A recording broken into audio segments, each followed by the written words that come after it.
আজকে আমার র্যাঙ্ক ম্যাচে পড়েছে ভেনেনো এক্সটিভো।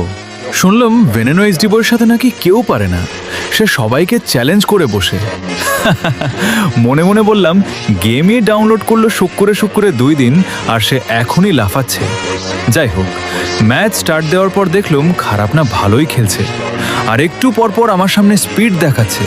কিন্তু বস, একটা কথা মাথায় রেখো, ওস্তাদের মায়ের কিন্তু শেষ রাতে। গুরু তো সবসময় গুরুই থাকে, তার সাথে কি স্পিড দেখালে হয়?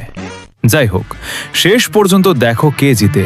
আর এরপর কোনো গাড়ি নিয়ে রেস করব, সবাই কমেন্ট করে জানাবে।